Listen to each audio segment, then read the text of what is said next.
Hello, everyone, and peace of the Lord to all of you.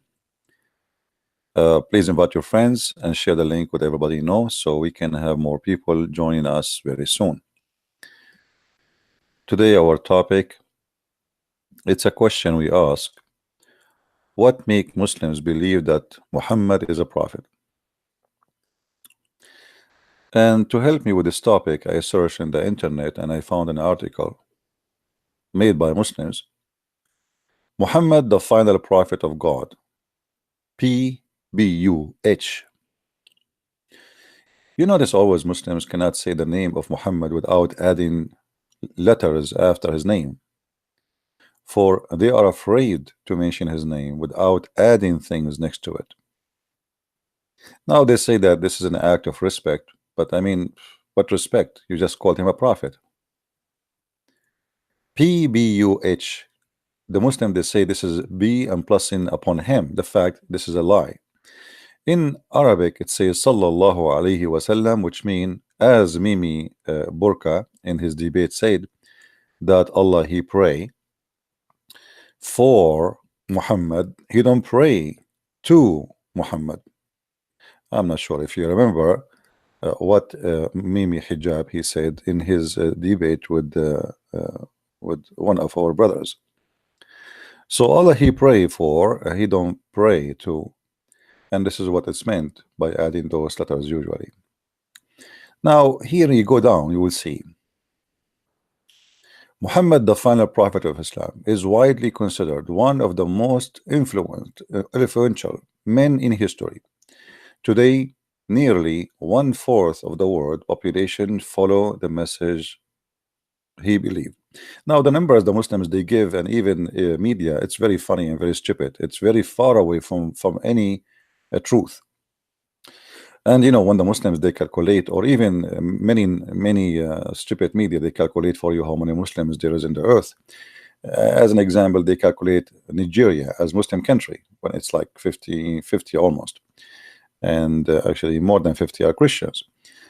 They calculate all Sudan. It used to be called as a Muslim country, but Sudan now became South and North of Sudan, and South is a Christian, full Christian, 100% Christian. You know, they calculate countries as all of them they are Muslims, but in fact some countries they have even zero Muslims. As an example, countries belong to the Soviet Union, who they are used to be Muslims, but now even Islam is forbidden from those countries. So the numbers they speak of, it's absolutely false. Even in Middle Eastern countries, like as an example, even when they speak about Muslims in USA, they consider me as a Muslim because I'm a Middle Eastern. So what they do, you know, they just calculate how many people coming from Iran, how many people coming from Iraq, how many people coming from Syria, Lebanon, Jordan, Egypt, etc. And then they say, okay, we have maybe 1 million of those people coming from 2 million, so to all of them they are Muslims. In fact, the majority are Christians. Anyway, the numbers are very funny. It's just to make you more interested of how influential he is. He was a Caesar and a Pope in one, but he was Pope without popes. What pretension? Caesar without legions of Caesar, without standing army. Without bodyguards, without a palace, without fixed revenue, if any man had the right to say that he ruled the right driven, it was Muhammad. So look at here at this lie. I mean, I can show you reference how Muhammad was raping women, and they have people in his tent guarding him. Muhammad don't have guards. Muhammad don't have salary. So what the Quran saying that the fifth of every attack to the Prophet? What about the Quran says the best of the booty to the Prophet? What about the Quran speaking about the Muslims fighting over the booty, accusing the Prophet that he took an underwear? Muhammad, he have no palace. Yeah, because in Saudi Arabia at that time they are Bedouin. They have no palaces. They have, you know, tiny houses made from mud. Not because he don't like to have one, but he have 13 houses and he have 13 wives according to you Muslims. Now 13 houses put them together, they make a palace. You know. Now Muhammad, he was a Caesar, but he have no lineage. Muhammad. So why the Muslim they say to us that Muhammad was from the high noble family of Quraysh? The article here saying the opposite. I mean, Muhammad, a poor guy. Even the Muslim they spread rumors that Muhammad, when he die, before he die, he borrow money from a Jew, and he gave even the Jew his weapon in like what they call it, like you know what they call it in English, like you know you give something valuable for you, they give you money. It's like in case you did not return the money, they take it. So Muhammad, he gave his weapon to the Jew, but there's no Jews, he killed them all. Muhammad borrowing money from the Jew. Where the Jew? Muhammad killed all the Jews. He borrowed money from them after he killed them. He brought a guy from the grave. He says, hey, I want to borrow your money. He took their money.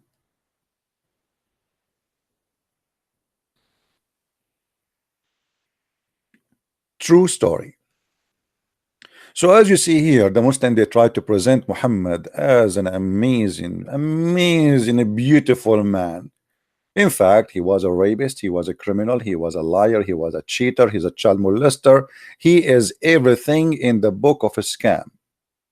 But in this article, Muhammad is something really special. Muhammad was born in 570 CE. But by the way, nobody knows if even Muhammad is born or even exist. To make it simple for you, I believe there is somebody, he started this madness. But who is he?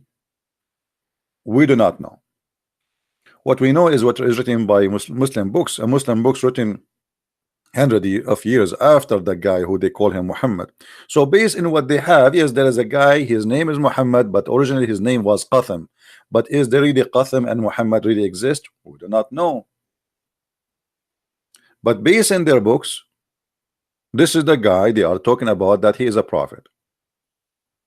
But if you go and study, reading, search in history, you don't find really details about this man. There's nothing except what Muslim books says.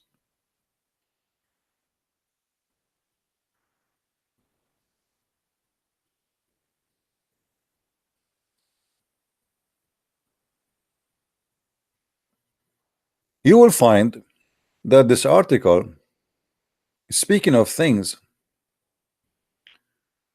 and yet they did not tell us where they got their things from.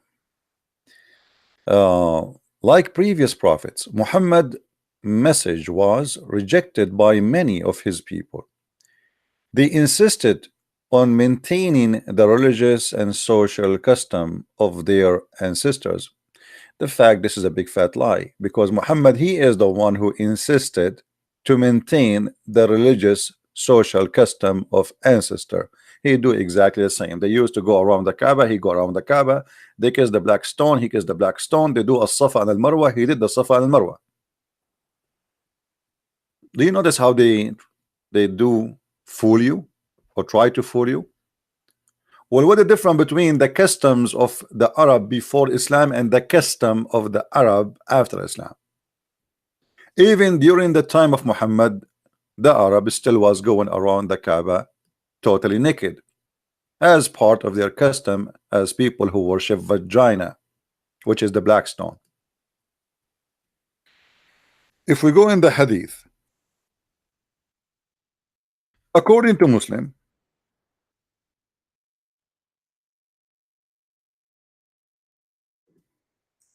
the forbidden of doing tawaf, which the Muslims they do today, tawaf, which means going around the Kaaba,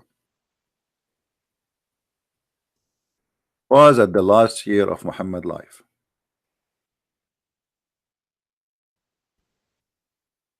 At the last year,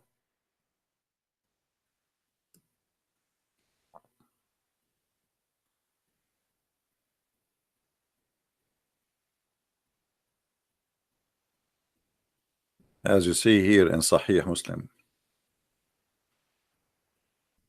And if you have my book, Six and the Law, you will see that Muhammad, the reason for him to forbid the people going around the Kaaba naked again, because he saw a woman and she have a beautiful breast and a beautiful private part. And just trying to be, polite, not to say the word as it is, as it is in the Arabic reference. You will see there that after Muhammad, he saw this woman singing around the Kaaba, and she is totally naked. He wanted her to be in his bed. And because by his nature he's a guy who like to own, and nobody own what he own, and nobody can see what he see, so he don't want to see this woman to be seen naked again, so he forbid people from going around the Kaaba naked.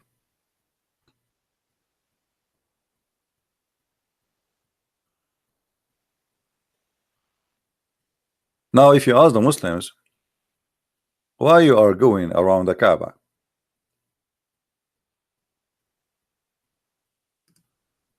what this is, going in circle around the Kaaba, as you see, this is a pagan practice.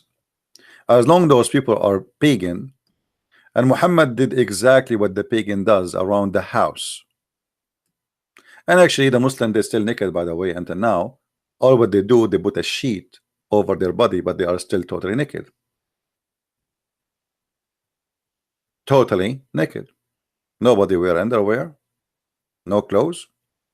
It's just a sheet, and this is the right way to perform. Now, for sure, you can go around the Kaaba wearing your clothes, but if you want to do it, if you want to do Hajj, or if you want to do what it's called Umrah, which is something supposedly you do once in your lifetime at least, then you have to wear the white sheet, which is you are totally naked in a certain way, and even you have to wear certain kind of sandals made from one piece, supposedly.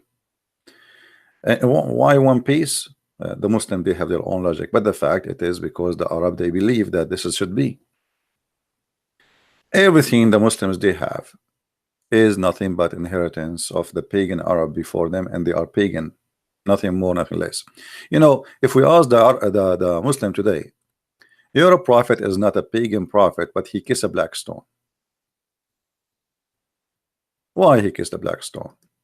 The Muslim, they say to us, he kissed the black stone because the stone is holy.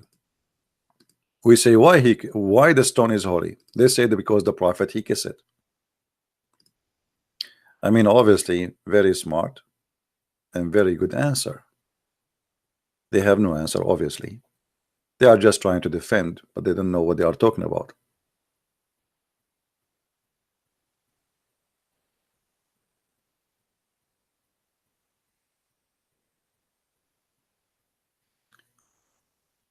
The more we uh,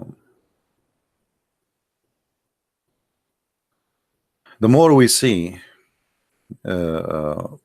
Muslims speaking about Islam, the more we notice that Muslims, they try to present Islam to us in like a Disneyland movie, like something uh, you know uh, they try to make it look beautiful, something like a fantasy. It's like a dream.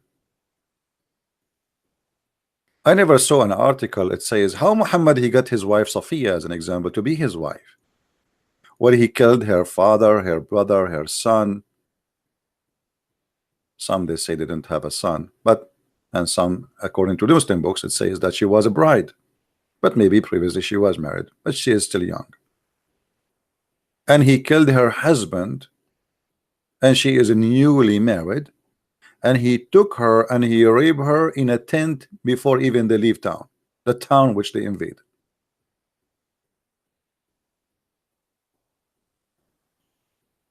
So the Muslims articles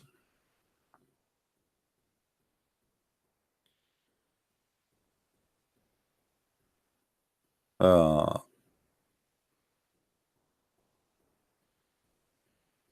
is far away from reality. It's kind of deception, as always Muslims they do when they try to present Islam to us. And by the way, my Skype is open. If there is any Muslim he want to prove me wrong, that all of those are nothing but lies.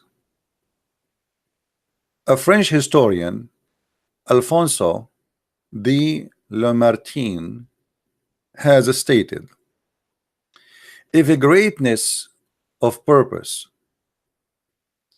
smallness of means, astonishing result are three criteria of a human genius, who could dare to compare any great man in modern history with Muhammad? Now, by the way, when Muslim they quote for you something, you better check it out, because most likely 99% it's a lie.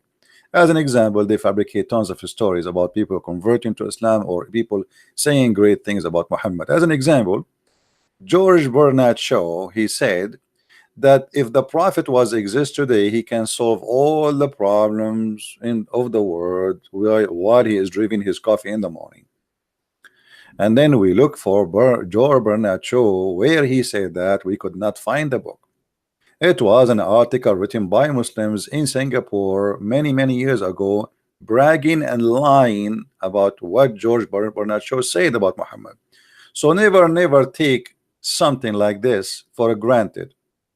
As you see, they did not say to us which page, which book, it's a statement. And I will not be surprised if one day Muslims they made an article saying Christian Prince, the author of etc books, he said that Muhammad the most amazing prophet.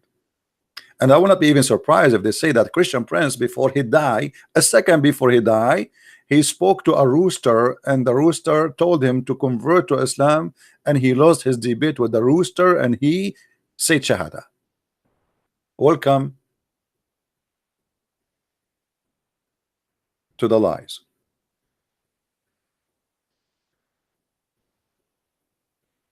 You see, when you speak about Muhammad, you will notice that Muhammad was not really successful because he is a genius leader, but because things happen in a way where make him successful. The Arab they were not be able to unite against him. He was able to to join the criminals, the Sa'alik al-Arab, which is equal to what it's called outlaw in USA, in the West, in the old days, which is equal today to criminals who they are wanted for killing, hitmen. They call them Sa'alik in Arabic. He convinced them that if you join me, you will not be considered an outlaw no more. You will be considered heroes, and you are fighting for God, and still you will take your booty, which means exactly the same job you used to do before. We attack people, we take their women, we take their money, and yet people respect you. So the Sa'alik, they join Muhammad, and for sure we can find reference for that.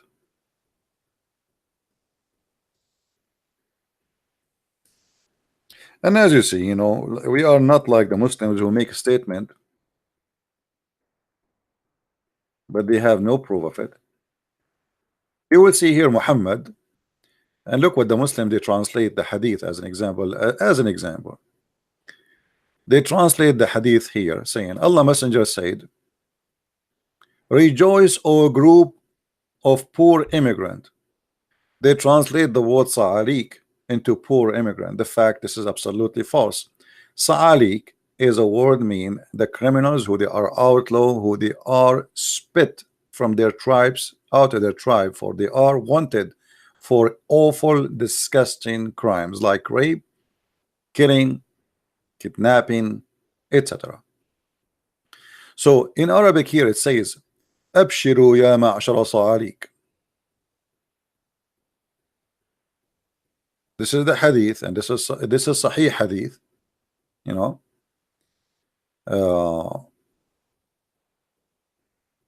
and for sure the Muslims here they would try to say that this is a weak hadith, but even weak hadith is accepted. They are Sa'alik, and they are outlaw, and they are criminals, and Muhammad was nothing but a leader of a criminal.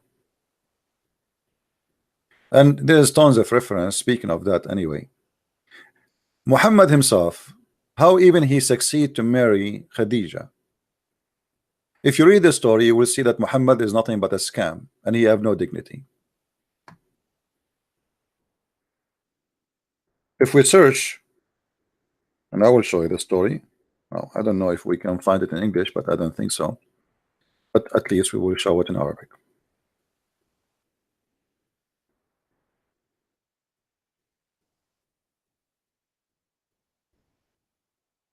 Khadija wa imtihanul wahi. There's tons of videos made by the Muslim sheikhs, proud about how Muhammad he became a prophet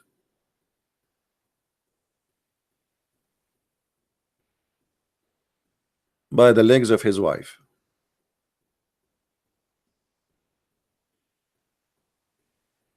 This is the book of As-Sirah, the book of Ibn Hisham, volume number 1, the chapter name Imtihanu Khadija Burhanul Wahi, page number 239, as you see in the screen. The story here is simple.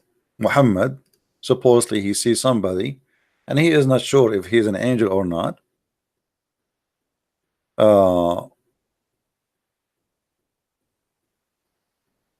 And he told his wife, I see someone who sit in the corner from time to time, but he don't talk to me, and I'm not sure if this is an angel or not. His wife Khadija, according to the story, not according to me, she said to him, well, next time you see him, my cousin, inform me so we can see what we will do.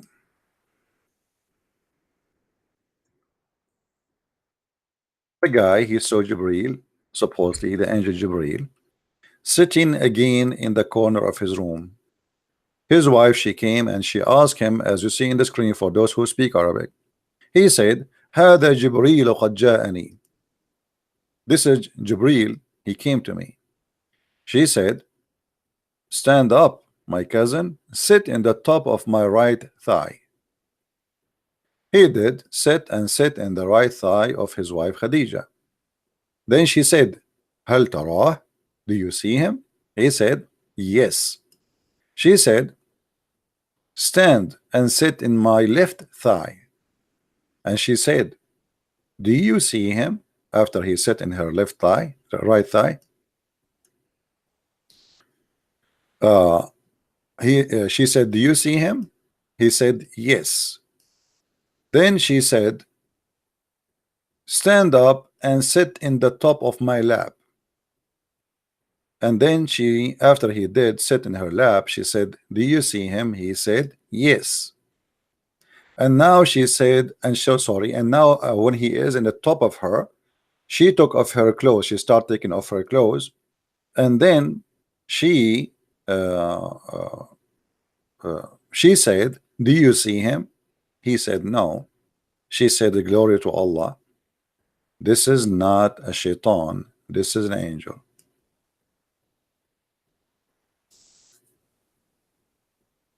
Now we have a prophet of God. He sees someone in the corner, but he is not sure if he is an angel or not. But by the help of the legs of his wife Khadija, and by her doing striptease, she was confirming to him that this is an angel. Have you ever heard of a silly, stupid story more than this? Why the Muslims, when they start talking about Muhammad seeing an angel, don't start from here? They speak about Muhammad receiving a message from Allah when he was in the cave of Hira. However, even that story is even more silly and more stupid. But they don't give you details when they speak about it because it is silly, as we said.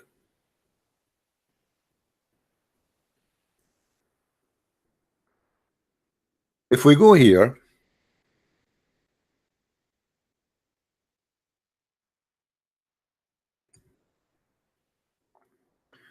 this is again Sahih al-Bukhari.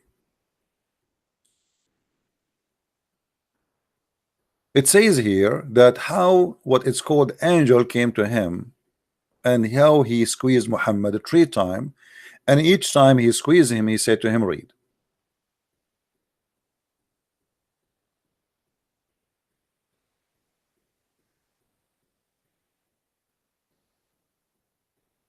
Read carefully with me, please, especially if you are a Muslim,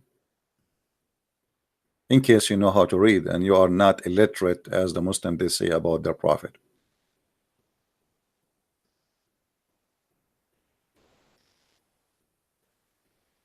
Till suddenly, and look, you know how the Muslims even they falsely translate. They say till suddenly the truth descended. It doesn't say. It says الرؤيا الصادقة, the true vision descended. How that can be vision? Is that a vision or real? The true vision descended upon him while he was in the cave of Hira. The angel came to him and he asked him to read. And here we right away we notice how the poo-poo started.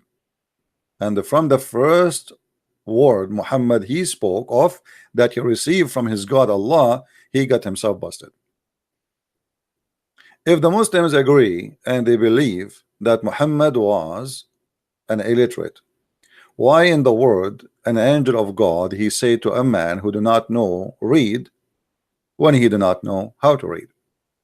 And remember, the angel here is saying what Allah he said to him to say. This is not his own word, which means the angel is not even speaking to Muhammad. It is just he is telling him what Allah told him to say.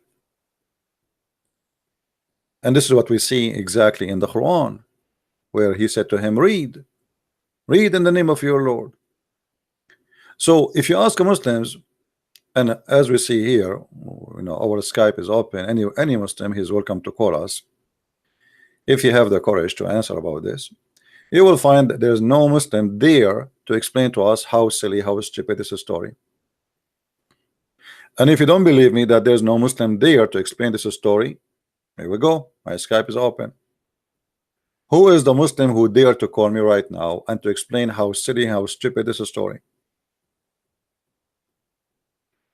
If there's anyone, before I started my broadcast today, actually after I announced that I'm going to go, I was supposed to go live yesterday on air, and less than 30 minutes after, we have many dislike. The Muslim did not even hear me yet. They give me this dislike. I mean, I did not even talk. I got dislike. What about you give me a call, Abdul, and you give me a dislike in the front of everybody and show everybody why you should not listen to Christian Prince? Who is the Muslim? He have the courage and the knowledge, who is going to explain to us what is this story is about. How in the world this story can be true?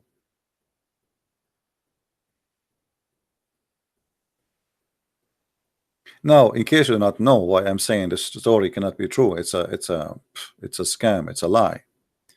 Read what happened. Suddenly the angel he came to him and he asked him to read. The prophet replied, saying, I do not know how to read. Hold on. I mean, here the poo-poo is really getting big. We have God. And again, I say to you here that the angel he is speaking of what God supposedly told him to say is not the angel speaking. God he knows supposedly if Muhammad knows how to read, how not to read, or or he do not know how to read. How in the world Allah he said to Muhammad read, yet Muhammad do not know how to read? Unless maybe he is trying to do a miracle. As an example, Jesus says to the man who cannot walk. But you will notice in the story of the man who cannot walk, he walked. The man, he cannot walk. He's a very well-known person in the street who spent years begging for money.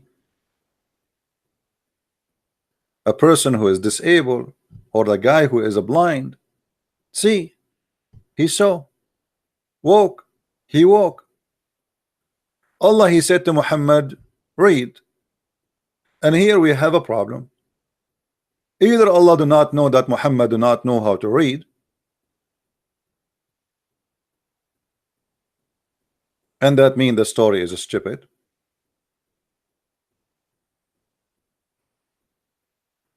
Or Allah, he wanted to make a miracle to make Muhammad read even though he do not know how to read.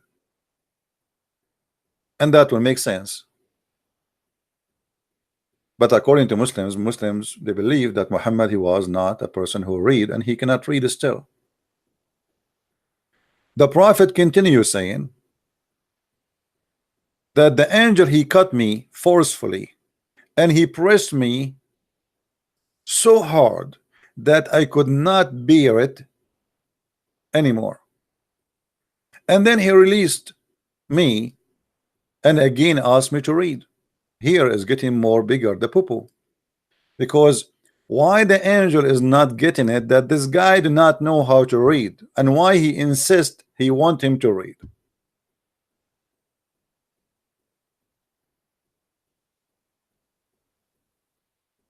Are we following, guys? If I just if one of you, he called me, he said to me, speak to me in Chinese, and I say I do not know Chinese, and then you squeeze me, and then you press me hard, and you say speak Chinese, and I say I do not know Chinese. Hello. I mean, how silly the story is. And then the angel, he squeeze him, and I replied, which means Muhammad, I do not know how to read.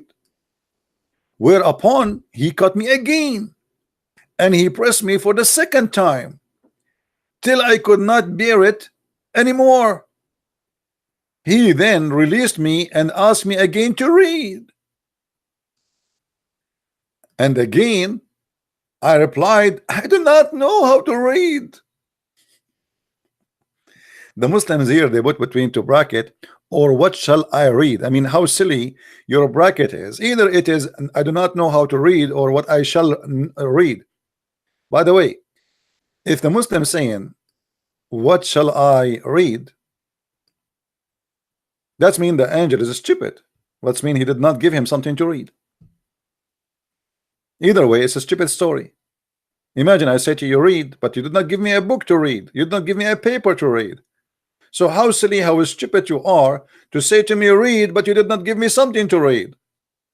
So he did not give him anything to read, and the guy, he did not know even how to read, and he keep pressing him so hard. What the point of this pressing him hard? After the angel, he pressed Muhammad first time, second time, third time. Did Muhammad learn how to read? No. Did Muhammad even understand what the angel want? No. So what the point of pressing him so hard? Then whereupon he cut me off for the third time and pressed me and released me, and he said, read in the name of your Lord. That's it. Say it from the beginning without squeezing and freezing. The guy is dying between your arms, Mr. Angels. All of this drama just to say to him, read in the name of your Lord. So Muhammad been squeezed 3 times.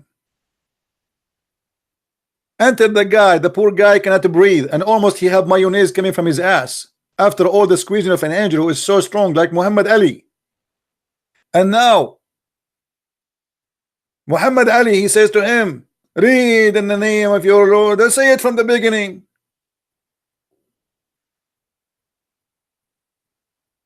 However, still the issue is not solved. Read in the name of your Lord. Read what?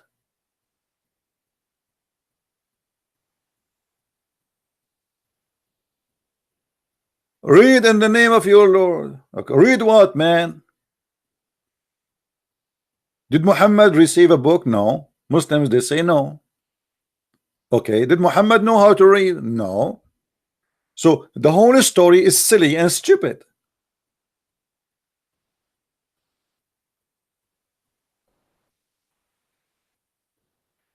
And we don't see in the articles Muslims speaking about how silly the beginning of Islam is. And then after that, in the same story where we speak about Muhammad being a prophet of God, receiving an angel message, you will see that Muhammad, he tried to commit suicide.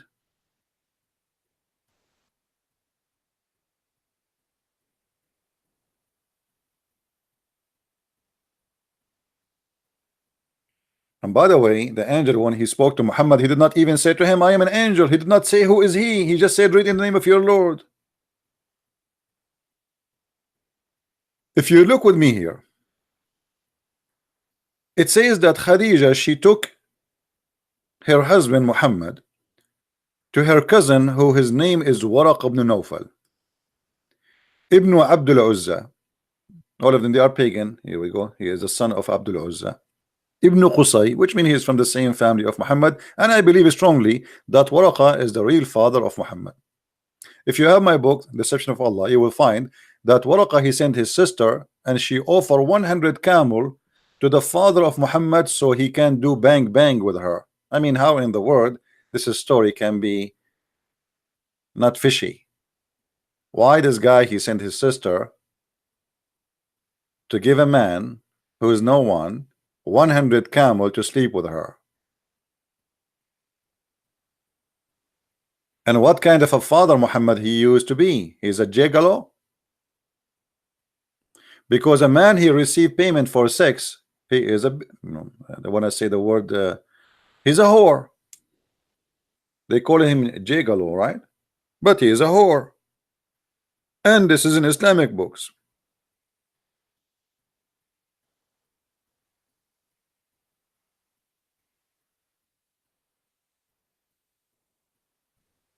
And then this man Waraqa, he told Muhammad, this is an angel.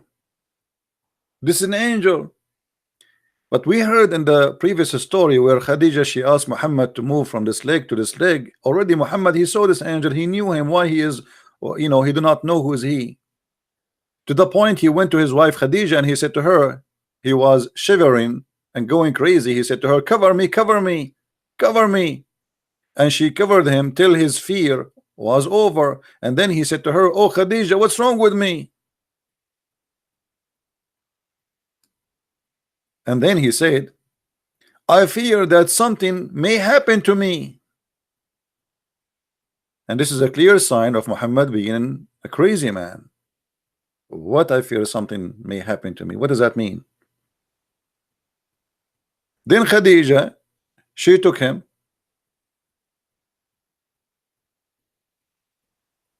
to her cousin, who is the real father of Muhammad. And then Waraqa, according to the Muslim stories, by the way, Muslim stories mean nothing to me, but I'm just reading for you what they say. A Muslim witness for something, it means it is 99.9999 is a lie. But we have to deal with it. What we can do. So she took him to Waraq ibn Nawfal, and then it says here, who during the pre-Islamic period become a Nasara, not Christian. Nasara are a cult which like Jehovah's Witnesses, and used to write Arabic writing, and used to write the gospel in Arabic, and this is the Quran. This is the Quran. Quran, actually, the word Quran is coming from the Aramaic Christian. When they pray, they say qira'ah. You see, when we in the Bible until now, in the Middle East, even those who pray in Arabic, when they want to read from John chapter 1, or let us say the book of Acts, so they say qira'ah min kitab, qira'ah from the book of John, qira'ah. All right. So Muhammad, he received qira'ah, which is Quran, which is a summary of supposedly the gospel. And this is what Waraq ibn Nawfal who was writing. And you notice here, I mean, what is the coincidence here? That there's a guy in the time of Muhammad is writing a book in Arabic, which is supposedly a translation for the Arabic Bible. What does that Bible exist? How the Muslim, they say to us that the Arabic Bible, or the Bible, sorry, was corrupt. Yet the Muhammad himself, he praised this man and he say he go to heaven. And yet this man is translating what is called gospel into Arabic. And as you see, not only he is translating the gospel by his own, no, he was doing a mission by Allah permission, as much as Allah wished him to write. So there's no way that what he was writing is not right for Muslims. He was an old man and had lost his eyesight. Khadija said to him, "Oh, my cousin," etc. Listen to the story. But then Waraqa, he died. Waraqa, he died. It says here, after a few days, Waraqa ibn Nawfal, he died. And the divine inspiration was also paused. Why Allah he stopped sending Quran? Because Waraqa he died.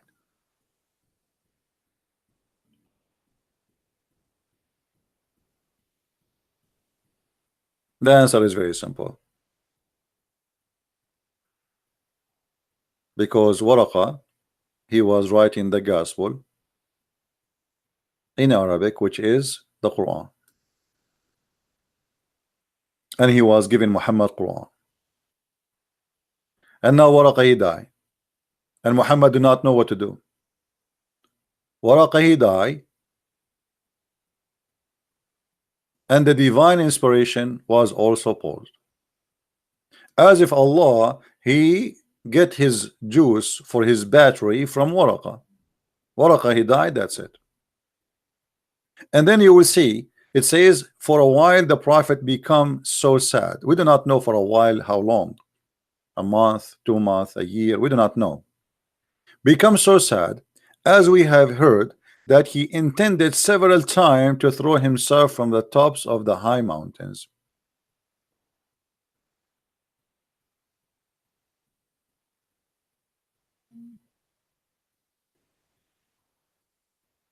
What do you think of that, Muslims?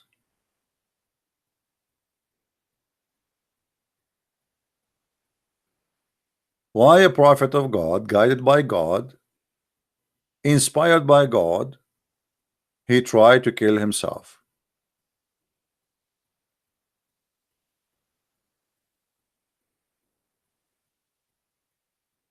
And then you notice here that every time he went up to the top of the mountain in order to throw himself down, Jibreel would appear before him and say, "Oh Muhammad, you are indeed Allah messenger in the truth," whereupon his heart would become quiet and would calm down and return home. So what the problem here? Muhammad, he don't believe that he's a prophet. Muhammad, he want to kill himself many times. Muhammad, he climbed the mountain.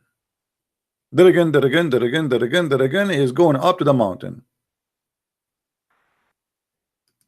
And right before Muhammad, he jumped from the top of the mountain.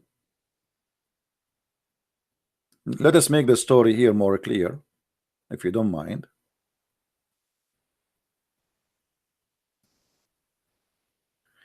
This is the mountain.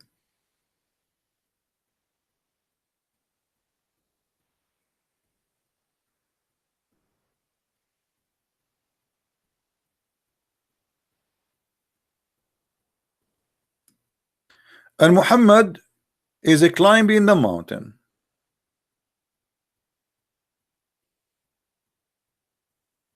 Muhammad here, then here, then here, then here, then I'm getting tired. Here, okay, almost there. After 5-6 hours, Muhammad is here. And now Muhammad is going to jump from the top of the high mountain. Suddenly, Mr. Jibreel, he appeared.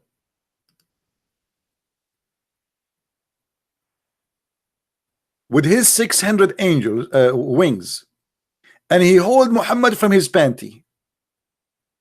Muhammad, please don't throw yourself. Muhammad, don't do it.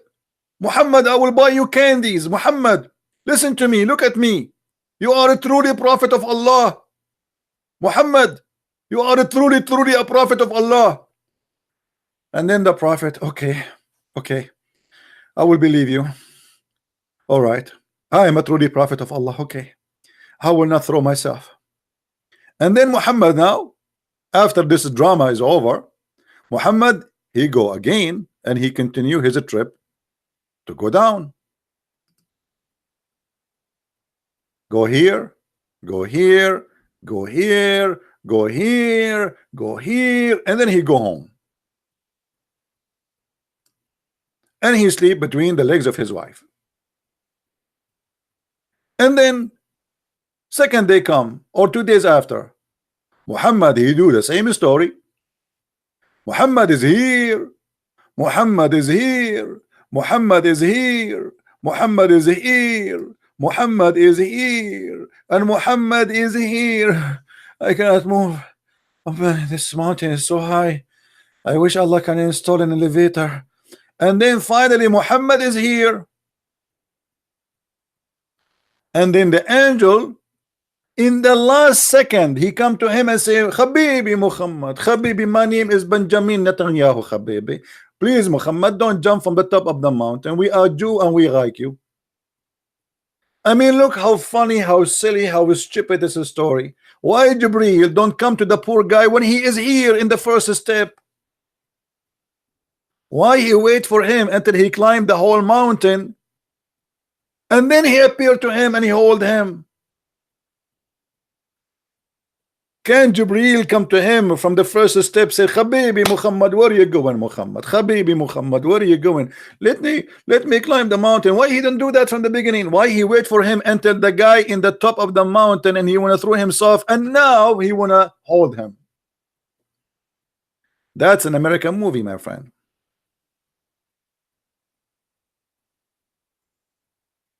Actually, it fit better to be a Mexican one or Indian, or let us say to be more original Arabian movie, full of emotion and stupid stories. You watch Arabian movies, a guy he hit the guy, we hear the hit 15 minutes before the hit, and you wonder what does that sound? Oh, now okay, now we know he hit him. Now 15 minutes ago we heard the sound of the hit. A very funny stupid movie. Now, why in the world a man who is inspired by God, protected by God, guided by God, is guided to the top of the mountain to throw himself? And why Allah he paused the inspiration? And he knew that this will lead Muhammad to commit suicide. And why Muhammad is feeling or suffering from depression? Questions no Muslims can answer.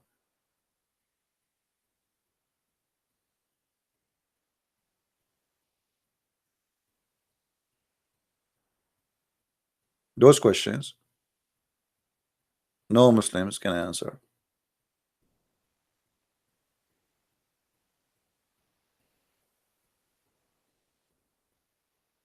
It's a stupid cult, stupid story, and who have a brain these days to use it? It's an insult these days to use your brain. And the funny, the Muslim, they say to us that committing suicide is haram.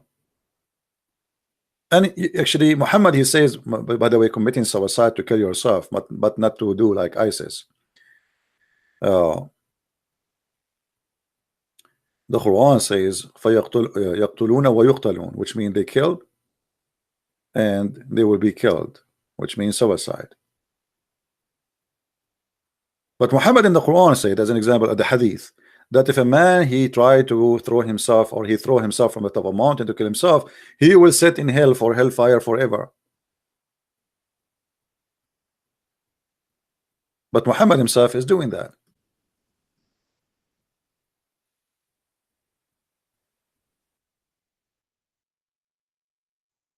Always since I was a kid, I noticed that in order to live in the Middle East, or to survive in the Middle East, you have to act like as you are stupid and you did not see something wrong. Do you want to live? Don't question. Because if you question, you die. Who dare to question how silly, how stupid those stories are? How dare you?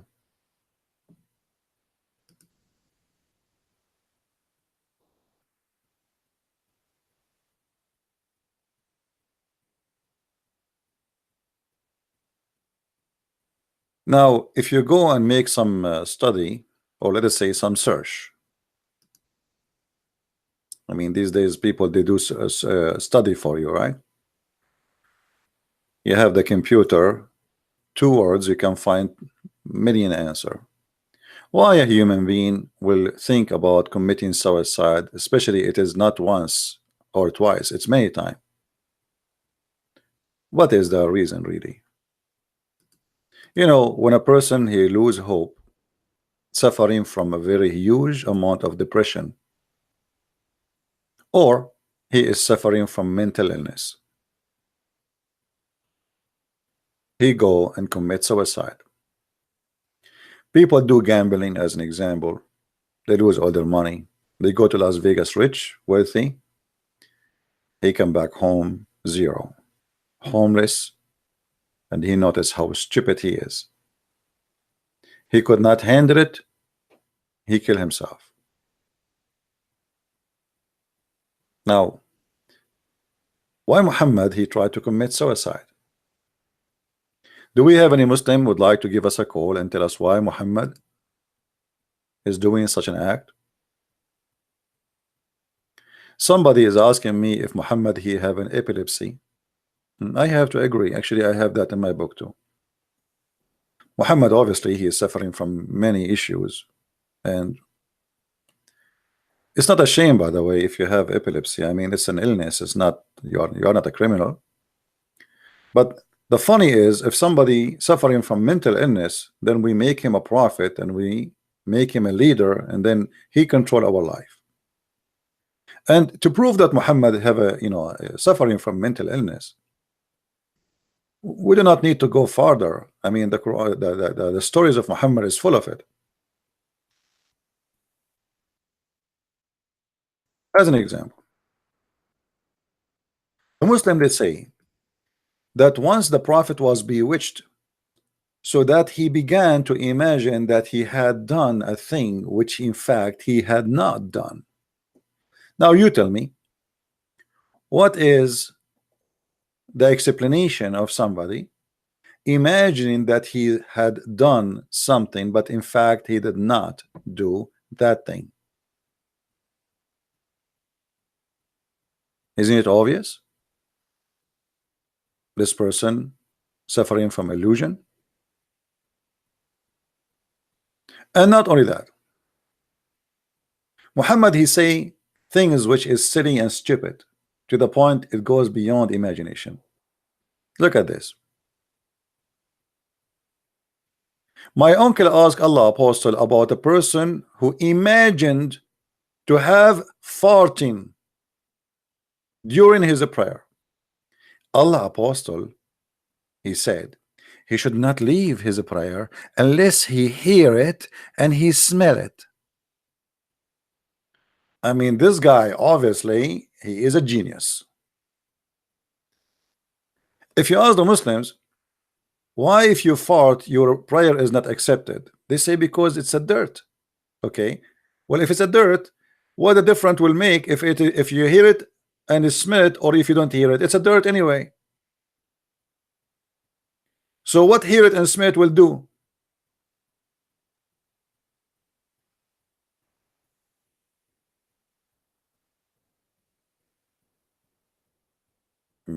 I hope my microphone is far enough. I hope nobody heard something, especially if he's a Muslim and he's praying now. And then you will notice Muhammad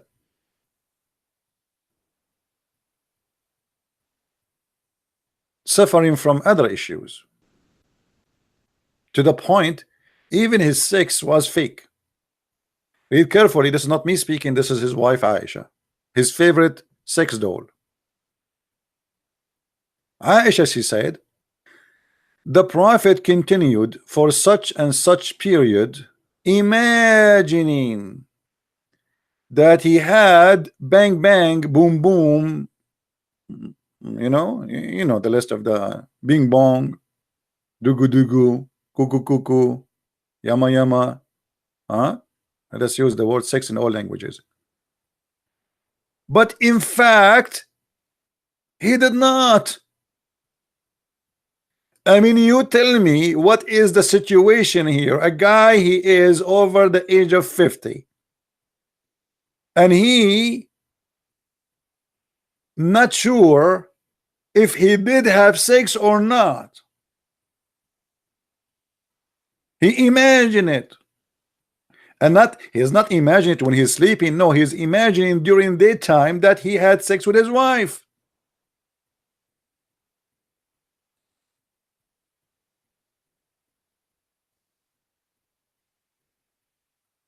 Now, what we call this case? There is a movie, if you want to understand what I'm talking about, it's called The Perfect Host. I advise all of you to watch, but be careful. It's an like have some adult scene. You have to be 6 years and older if you are a Muslim to watch it, because they say to us, Aisha, she was adult at the age of 6, and they say to us at that time they used to marry at this age of 6, and 6 years old they are mature. Actually, my mom, she told me she gave birth when she was 2 days old. Yeah, we are Arab, man. I mean, true story. And my grandmother, she gave birth when she was 2 seconds old. And her grandmother, she gave birth even before she was born.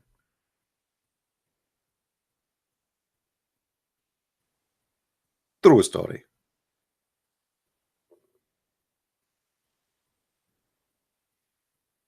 Now Muhammad, he is imagining himself having sex with his wife, but in fact he did not. The question, he was imagining having sex with who then? Because obviously he was doing something. Because this is not at night, this is during daytime. The guy was holding what exactly? Use your imagination.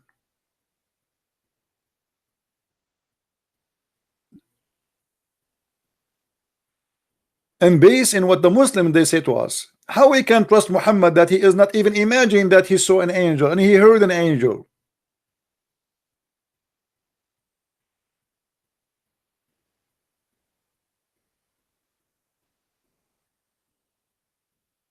Do we understand, people? How we can trust such a guy who he even his sex? I mean, have you ever heard of sex have no witnesses? I never heard of somebody having sex, but yet there's no witness. Even the wife, she is not there. Like you asked me, do you have sex yesterday? I said, yeah, I have sex with my wife. Or my wife, you ask her, she said, no, he did not. What? No, he did not. He did not even touch me. Even his sex have no witnesses. Not only he saw an angel squeeze him, blah blah blah. He went to seven heaven, nobody saw that. Even his sex have no witnesses.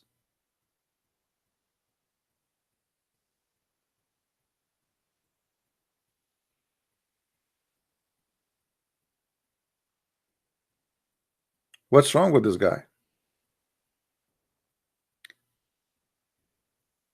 There is a very famous chapter, the Muslim they recite every day and give you a headache with it. 5 times a day they have to recite it.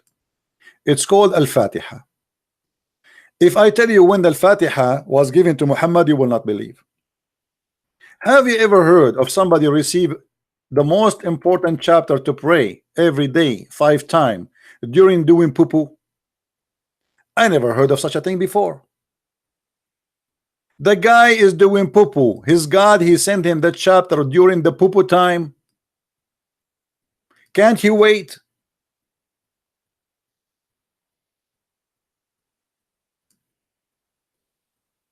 Read with me the Muslim translation trying to cover up the ass of Muhammad doing poo-poo. It says,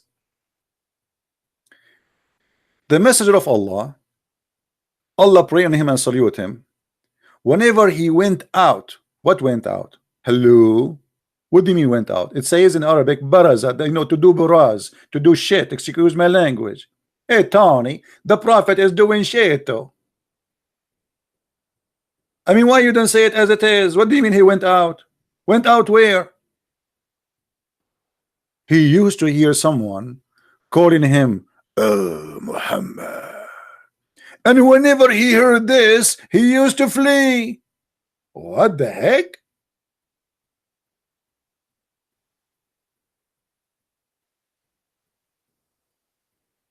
And why he is fleeing? I mean, Muhammad already is a prophet. He heard the angel many times. The angel already squeezed him many times too. Like we have now a physical relationship, like squeeze me, squeeze me. We are in a squeezy town. Hey Tony, squeeze the guy. He did not pay us the money for this month. Kill him.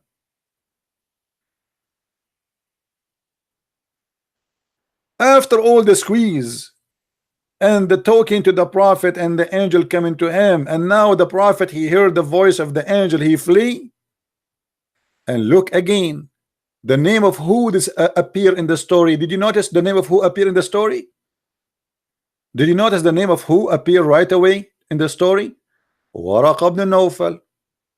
What's wrong with this Waraq ibn Nawfal? He exists everywhere. Waraq ibn Nawfal advised him. A guy who is not a prophet advising the prophet what to do with an angel? Why? Why Allah don't advise him? Why Allah don't make him stay so he can hear? No, the guy, his name is Waraqa, is the one who he knows everything. He advised him. He said to him, Prophet, when the caller call him, stay so you can hear what he want to say to you, Prophet.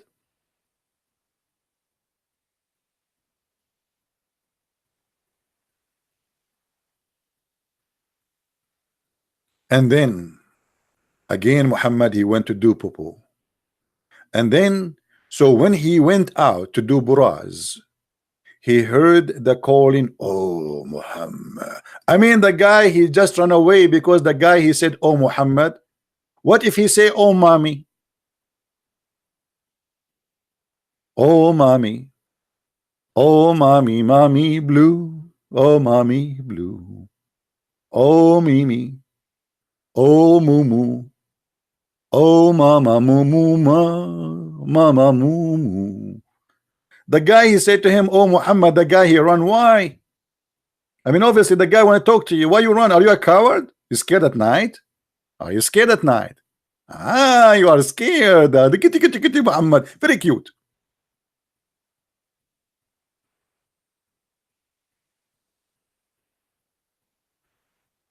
Imagine I am walking at night and I hear somebody saying to me, oh Christian. I start running. Oh, I keep saying to me, oh Christian, and keep running. I mean, how silly, how stupid. Should I draw it for you? I mean, seriously, should I draw it? You know, I'm very good in art, right?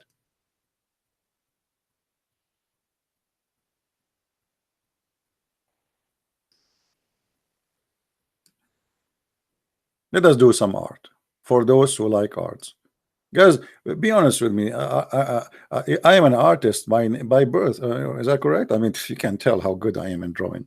I can't resist the temptation of a drawing, and I apologize because I'm using the mouse to draw. You know.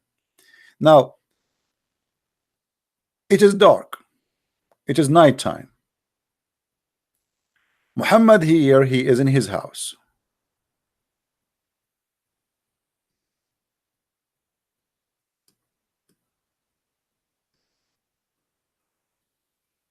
Muhammad, now he need to do poo-poo. Muhammad, he come out. Muhammad, he decide to walk a little bit from the house so he can do poo-poo and nobody smell his poo-poo. Muhammad, he come here and he sit and he starts squeezing it. And while he is squeezing it, the angel, he come from the sky and he say to him, oh Muhammad,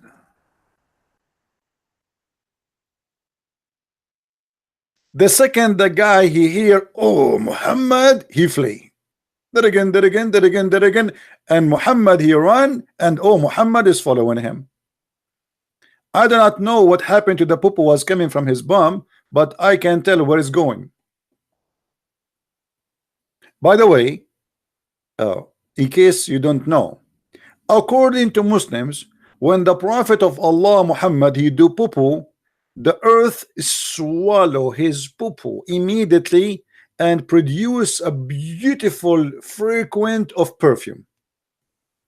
If you don't believe me, if you are a Muslim, call me and I will show you the reference.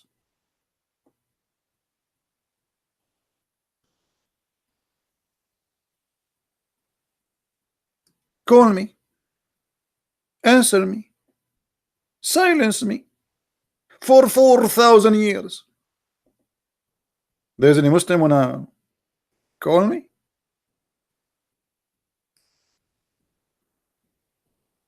Hmm?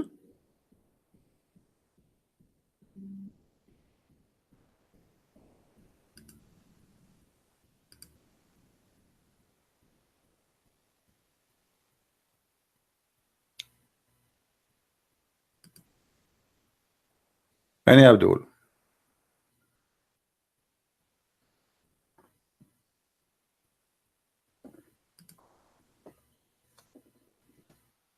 Anyone?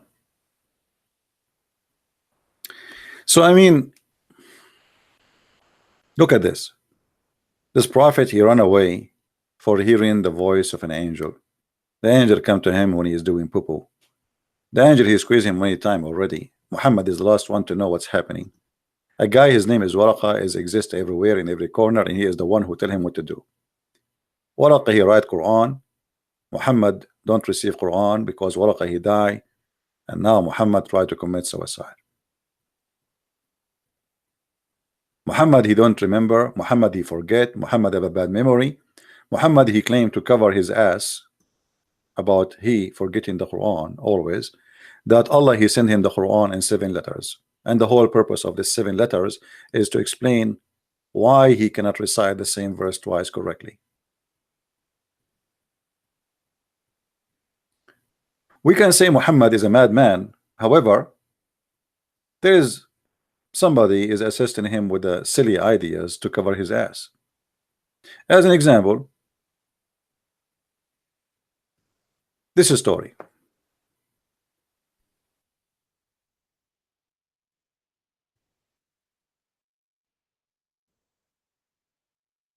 Let's find it. Muhammad claiming that Allah, he sent him the Quran in 7 letters, which means there is 7 Qurans. Muhammad, he stuck with number 7, you notice, and for sure he took that number, copying the Jews and copying the Bible. 7 ajwa, if you eat 7 ajwa, no poison can kill you. And then later we found that Muhammad, he died by poison himself. And if you eat 7 ajwa, no magic can infect you. And Muhammad himself was under magic according to Muslims. Look at this funny story. The prophet Sawsaw was present at the pool of Bani Ghafir, or in Jibril, he came to him and said, Allah has commanded you to make your community read the Quran in 1 harf. What? What? Allah has commanded you to read the Quran in 1 harf? I mean, why the Muslim even trying to translate what 1 harf mean? How a person who don't speak Arabic, he will know what 1 harf. Here, this translation is better. So he said in 1 dialect. What 1 dialect? This is the different reading, obviously. To the point, there is a brother, his name is Samshi. He was explaining how 2 Muslims are fighting because they are reading the same verse differently. And then they took them to the Prophet. And then the Prophet, he said to the first one, read it. And he said to him, you are right, correct. He told the other guy, read it. But the second guy, he read differently. He said to him, you are right. Why? Because simply both of them, they heard it from Muhammad as he said.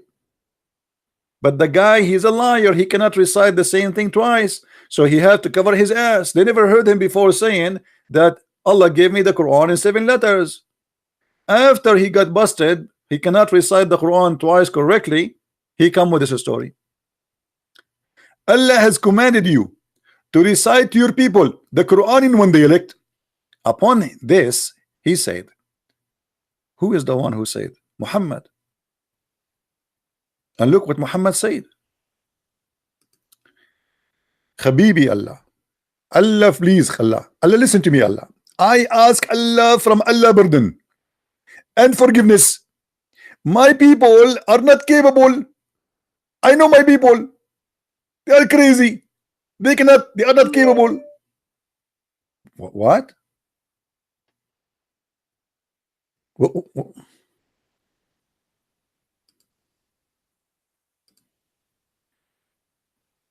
Hold on. Maybe we have Abdul calling. I don't know.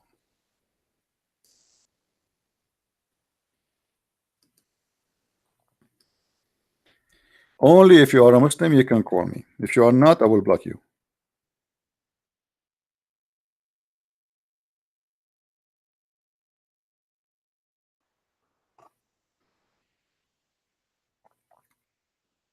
Let us see this guy. All right.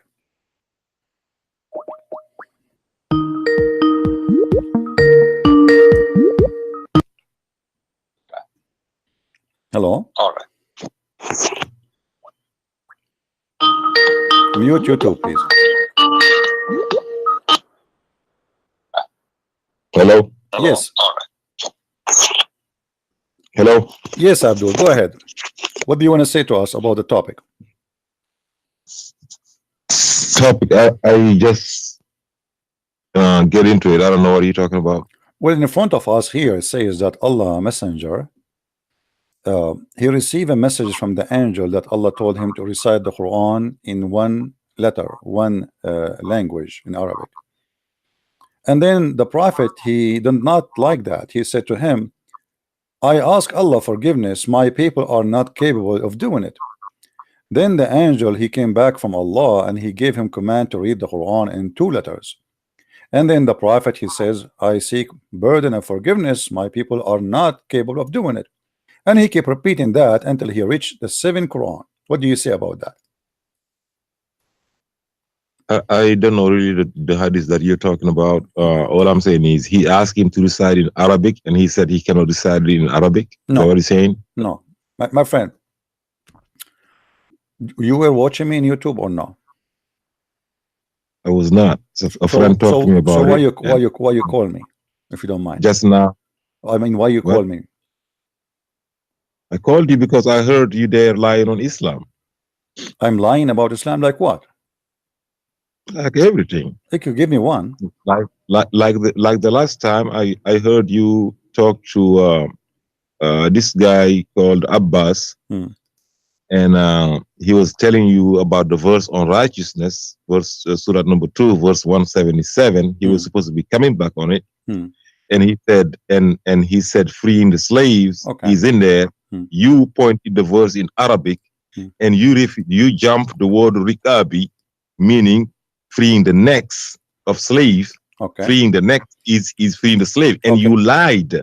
Every Arab person watching you. Okay, let's go. What no, chapter?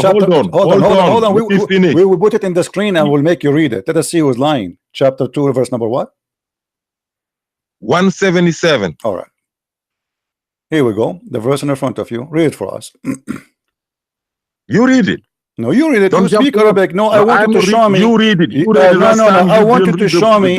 I want you to show me so we can love together. Go ahead. I want you to read the verse for everybody. That's it. Abdul, it's in front of you. Don't jump the word rigabi. Abdul, what fi riqab? It says what fi riqab. And be merciful with what you own. A riqab is the necks you own. Where it says a free a slave. Show me the word.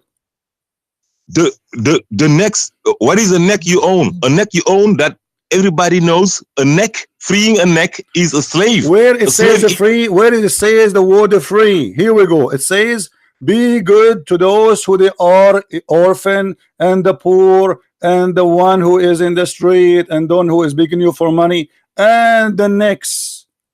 Where it says free the next. Do you see the word free?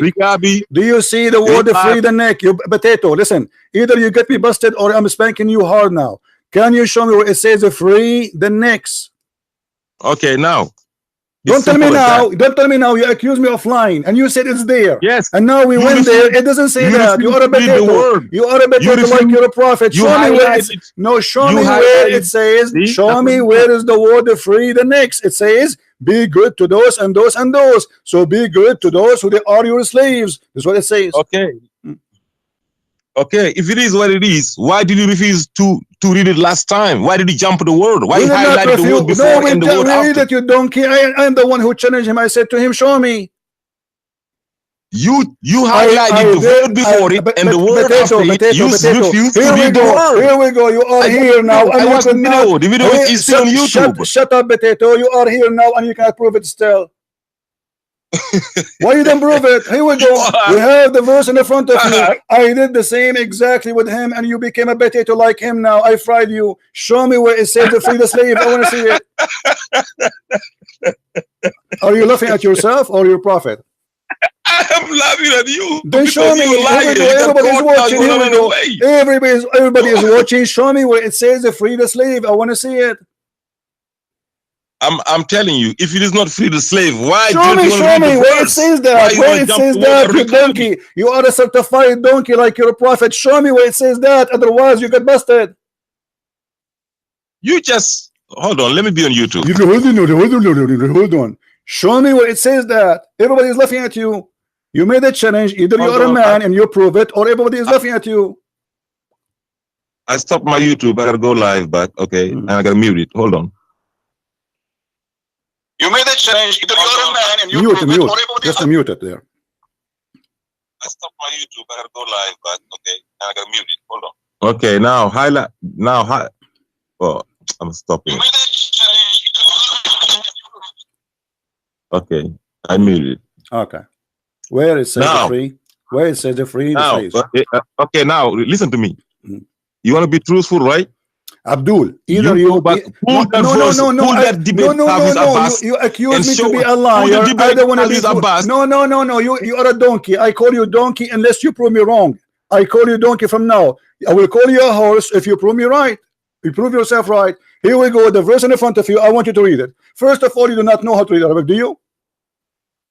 I'm not going to tell you. Do you know how to read Arabic? So how you donkey? You tell me if it's there or not. Maybe I'm highlighting the wrong word. How you say to me, I know what the riqab means. You do not know Arabic, you donkey. So you do not know Arabic. And you do not know even what the word is there. And you do not know how you are a certified donkey. Listen. Everybody is laughing. You do not know Arabic, yet you are calling an Arab guy and you challenge him to prove it. And yet we show you the verse and we say, show me. You cannot show me because you are a certified donkey. I showed you the word ar-riqab. You showed me. We have a riqab is there, but doesn't say free your neck, you donkey. Said, so listen, why you see how stupid you are? You see how you're not gonna let me talk because you know I'm gonna catch you lying. Shut up and get lost, you son of mut'ah. When you call a Christian prince a liar, you have to prove him to be a liar, otherwise you get busted. A donkey, you do not even know Arabic. Do you know Arabic? I'm not going to tell you. Why you don't want to tell me? Because you're a donkey, you're ashamed. A false translation, it says set the slaves free. Did Muhammad set slaves free? Yeah, Abdul. Yes. Are you going to read it or not? Don't make me shout, I'm losing my voice. Are you going to listen to me or not? No, I don't want to listen to you. I want you to show me. I already told you no, you did not tell me. It says there, be good. The word is listening. If you don't want to listen, you're a liar. Donkey. You are a donkey. Otherwise, to prove me wrong. Where it says free the slaves. Where it says free the slaves. I want to see it. After you let me talk. No, I don't want you to talk. I want you to read it. Show me where it says free the slaves. I'm telling you, I want you to pull the video you made with Abbas and put it on the screen right now and show the world what you did. How you jump that word? Abdul, I did not. Video right Abdul, you donkey. No, I did not jump anything. You are a coward. And here we go. Listen. Let us say you are saying the truth. I jumped the word in the time of Abbas, as you claim. How I can jump it in front of a screen, you donkey? How I can jump it? Pull it. Shut up, you want the link? Shut up, donkey. Give me the video. Give me the video. You want the link? Give me the video. You want the link? I'm losing my voice. I got a link here. Give me the video. Give me the video. I will play it for you. Okay, hold on. You're a liar, man. This guy is just a liar, man. That's a son of Muta, like your prophet. Give me the video. I'm not going to insult you because you insulted me, but by the second you call me a liar, and I have the right to answer you and get you busted.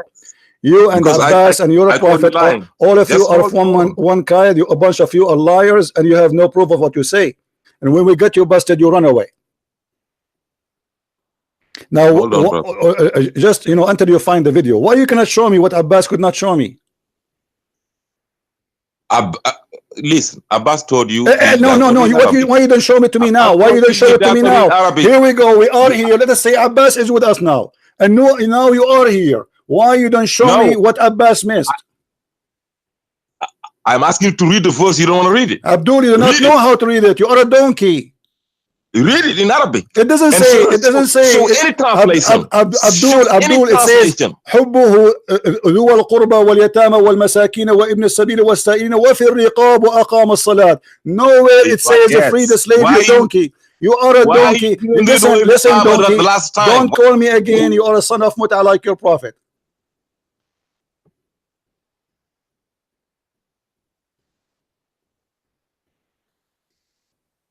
They do not know Arabic, and they cannot even find the word. And when I said to him, read it, he said to me, you read it, because they do not know how to read it.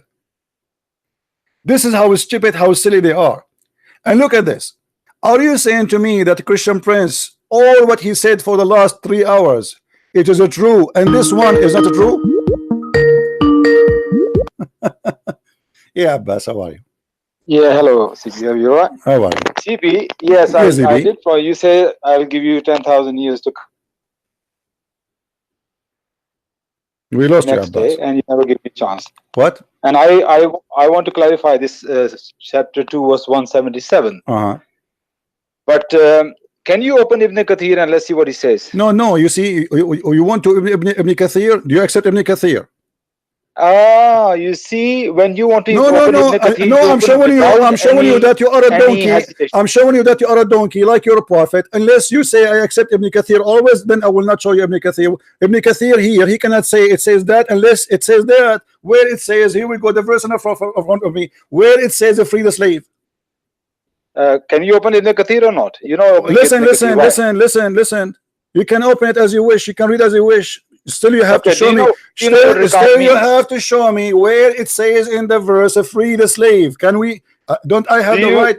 You see, listen, Abdul. You said to me, if I open Ibn Kathir for you, do you swear by Allah? But whatever Ibn Kathir he says, you accept. Why? Look, I'm not saying I believe in Ibn Kathir. No. I'm asking you. Hold on. Listen. You are being a hypocrite now. You are being a hypocrite. Either you accept Ibn Kathir or you don't accept Ibn Kathir. If you accept Ibn Kathir, I will go with Ibn Kathir. I will agree with you. Let us make a deal. Do you accept Ibn Kathir? Say, I swear by Allah, whatever Ibn Kathir he says about the Quran, I agree with it. You're talking over me. Can I say something? No, I want you to swear by Allah that you accept Ibn Kathir. You're holding me from my neck and you want me to say it what I'm saying. Did you say neck? Did you say neck? I did not hold you from your neck. I hold you from your tail. You don't have a neck. Now answer me. Either Ibn Kathir is the person, listen, either Ibn Kathir is trustworthy to explain the Quran for you or the Quran, or you don't accept Ibn Kathir. Do you accept Ibn Kathir? Say yes. CP, don't do that, please. See how coward you are. You see, guys, you see how the liars. Ibn Kathir, he is a given interpretation because you like his interpretation. Listen, let me show you how stupid you are. Because you like his interpretation here, but you don't like his interpretation there. You don't want to say I accept Ibn Kathir. This is the whole idea. So who are you? How you know Ibn Kathir is right here? Ibn Kathir is wrong there. Who are you? Either Ibn Kathir is qualified to explain the Quran, or he is not. Is he or not? You are letting me speak again. I want an answer. Is Ibn Kathir the one who explained the Quran? Shut up, you idiot. Either you say Ibn Kathir is good for me and we take whatever he say, or you say I don't accept Ibn Kathir. So there's no other way in the middle. There's no other way, because you are the one saying to me, this is my guy, this is the guy who will explain it to us. I mean giving you another way. There is another way to that as well, and that way is this. Let people decide. Not me. Let people decide. No, my friend, hold on. First of all, you are a donkey like the one who called me before. You don't speak Arabic. Secondly, nowhere in the verse it says free the slave. And number three, I challenge any Arab guy who can call me, speak Arabic, and show me where it says free the slave in the verse. I challenge all the Muslims in the world who speak Arabic.